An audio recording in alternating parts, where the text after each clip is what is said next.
सभी को नमस्कार। मैं अतुल गुप्ता स्वागत करता हूं आपका एक बार फिर से मेरे YouTube चैनल में, जिसका नाम है लव यू जिंदगी। आज 26 जनवरी का दिन है, भारतीय गणतंत्र दिवस है। आप सभी को गणतंत्र दिवस की बहुत बहुत शुभकामनाएं। सबसे पहले हमारे देश को सलाम, हमारे देश के जवानों को सलाम और उन सभी को सलाम जिन्होंने इस देश की प्रगति में अपना योगदान दिया है, जिनकी वजह से आज हम लोग जो है स्वतंत्र होकर अपने अपने घरों में आनंद ले रहे हैं। उन सभी लोगों को सलाम करते हुए मैं आज का वीडियो शुरू कर रहा हूँ। आज मैं आप लोगों को एक पोएम सुनाने जा रहा हूँ और पोएम से क्या आपको समझने मिलेगा, क्या सीखने मिलेगा, ये पोएम सुनने के बाद आप ही लोग डिसाइड कीजिएगा। चलिए मैं शुरू करता हूँ। बरसात की रात थी और घुप अंधकार था। अच्छा, ये पोएम मेरी खुद की है, मैंने लिखी है, ठीक है? तो बहुत गौर से सुनिएगा और एंजॉय कीजिएगा। बरसात की रात थी और घुप अंधकार था। गड्ढों से बचाकर साइकिल चलाता वो एक सोसाइटी का चौकीदार था। पानी से भीगा तरबतर पर सिर पर जुनून सवार था। छुट्टी नहीं कर सकता आज भी, चाहे उसे बुखार था। 2 छुट्टी लेकर उसने पहले ही डांट खाई थी। पिछले महीने भी तो उसकी सैलरी आधी कटकर आई थी। काम उसे बस इतना था कि गेट पर नजर रखनी थी, कोई आए कोई जाए उसे खबर रखनी थी। काम बड़ा छोटा था पर रखनी होशियारी थी, क्योंकि कुछ भी प्रॉब्लम होने से सब उसकी जिम्मेदारी थी। गेट पर अफरा तफरी थी, सबको घर जल्दी जाना था, पर रजिस्टर में एंट्री जरूरी थी। गेट को खोलना फिर बंद करके भी आना था। सब गाड़ी में बैठे थे, किसी को बाहर नहीं आना था, सिवाय उस गार्ड के जिसके लिए मुश्किल खुद को भीगने से बचाना था।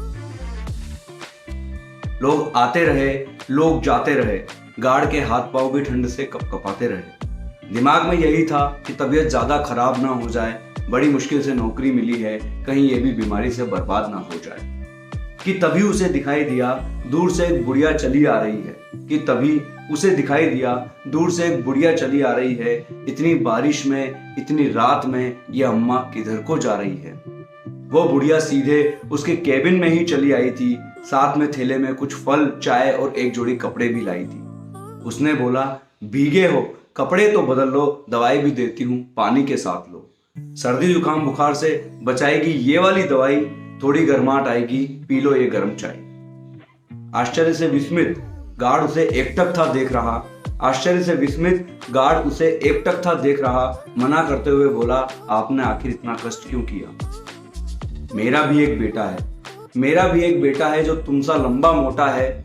भारत चीन की सीमा पर वो हरदम डटा रहता है। बर्फीली चट्टानों में भी वो डटकर खड़ा रहता है। मुझसे पहले इस भारत भूमि को वो अपनी माता कहता है। वो अपनी सेवा में रत, तुम भी अपनी सेवा में अटके, पर मैं कुछ भी ना कर पाऊं, ये बात सदा मुझको खटके। उसको लाड न कर पाऊंगी, हर वक्त मुझे मलाल है।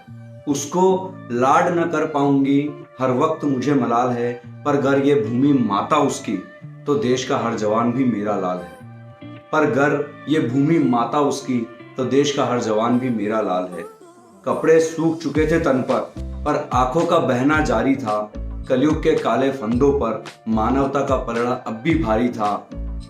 अब रात के उस सन्नाटे में एक शोर गुंजायमान है, धन्य है माई तू, धन्य तेरा लाल है, और सबसे पावन ये भारत भूमि, मेरा भारत देश महान है। तो दोस्तों, इस पोएम के माध्यम से बस मैं आपको ये समझाना चाहता था कि हम सबसे पहले एक भारतीय हैं, और ये भारतीयता की भावना कभी भी मरनी नहीं चाहिए। सिर्फ एक दिन देश को याद कर लेने से, देश के जवानों को याद कर लेने से, देश के शहीदों को याद कर लेने से हमारा काम पूरा नहीं हो जाता। हमारे लिए हर दिन स्वतंत्रता दिवस होना चाहिए, हर दिन गणतंत्र दिवस होना चाहिए। हमें हर दिन सबसे पहले एक भारतीय होना चाहिए, उसके बाद हम एक आम नागरिक। तो दोस्तों, इसी भावना को बनाए रखें, इस मानवता को जिंदा रखें। इसी भावना के साथ फिर से मिलता हूँ आपसे नेक्स्ट वीडियो में। Thank you.